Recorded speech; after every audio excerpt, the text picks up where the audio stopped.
You finally reach a moment you wanted. Things are calm, stable, even good. And instead of relief, something feels off. Like you're wearing someone else's life. You smile, function, say the right things, but inside there's a quiet thought. This isn't really me. You don't feel proud. You feel fake. And you don't know why. From the outside, your life looks fine. Maybe even better than before. You're more stable now, more capable, more respected. But internally, there's a mismatch. You second-guess your own progress. You downplay achievements before anyone else can. You wait for the moment it all collapses. In conversations, you notice it. When people compliment you, your body tightens. You deflect, change the subject, joke. At night, when things are quiet, your mind drifts back to earlier versions of you. The struggling one, the anxious one, the one who was trying.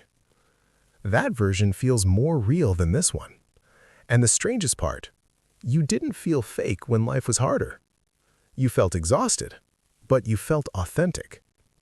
Now that things are going well, you feel like an imposter in your own life. This isn't random. It's a psychological pattern tied deeply to identity.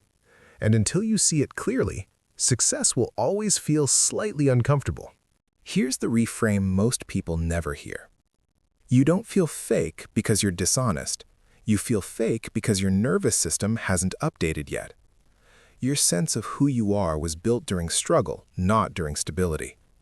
In psychology, identity isn't just a story you tell. It's a prediction system. Your brain constantly asks, what kind of person am I? What should I expect from life? What state feels normal? And for a long time, doing well wasn't part of that prediction. So when life improves, your brain doesn't celebrate, it questions. Not because something is wrong, but because something is unfamiliar. This pattern didn't come from weakness, it came from adaptation. To understand this, imagine your identity like a thermostat. Not for temperature, for emotional normal. If your emotional thermostat was set during chaos, pressure, or constant striving, calm feels cold, ease feels suspicious. Your brain evolved to prefer the familiar over the safe. This is called predictive processing. The brain isn't designed to seek happiness, it's designed to reduce surprise. Struggle became predictable, stability did not.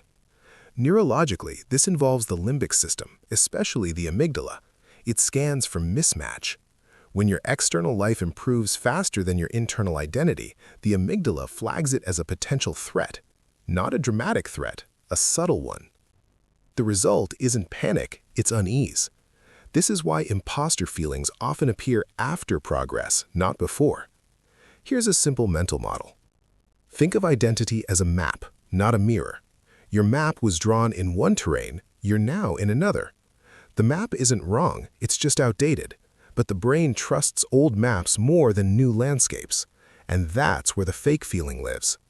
This isn't something you fix with affirmations. It requires integration, not force. Here's a framework grounded in how identity updates in the brain. Step 1. Name the identity lag. What to do? When the fake feeling shows up, label it identity lag. Not self-doubt, not arrogance, lag. Why it works? Labeling activates the prefrontal cortex. It reduces limbic threat responses by giving the sensation a category. The brain calms when it can explain a signal.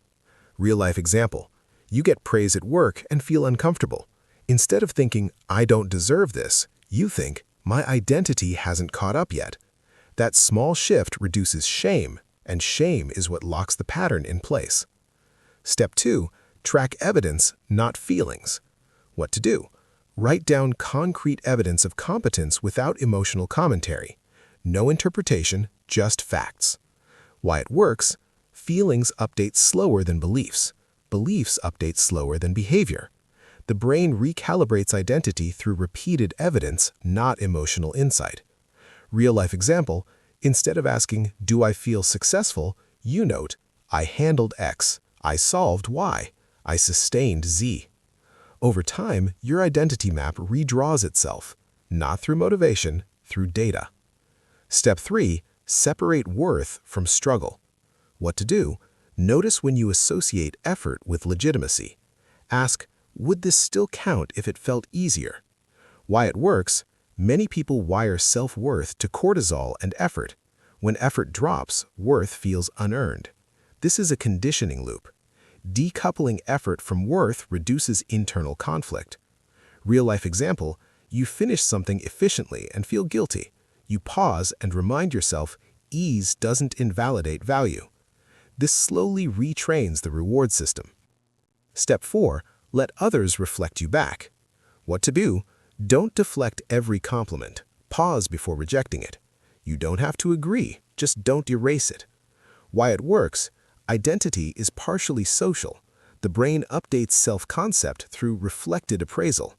Repeated rejection of positive feedback delays integration. Real-life example, someone says, "You've really grown." Instead of joking it away, you say, "Thanks for noticing." That moment matters neurologically.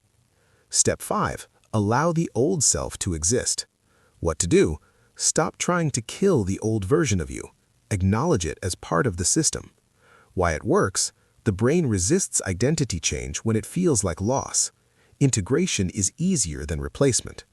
Real-life example, you tell yourself, "I'm still the person who struggled, I just don't live there anymore." That reduces internal friction. Here's the model to remember. Your identity isn't a verdict, it's a loading screen. When life upgrades faster than identity, discomfort appears. Not because you're fake, but because you're early in the update. The goal isn't to feel authentic instantly, it's to let familiarity catch up to reality. And that only happens through repetition, reflection, and time.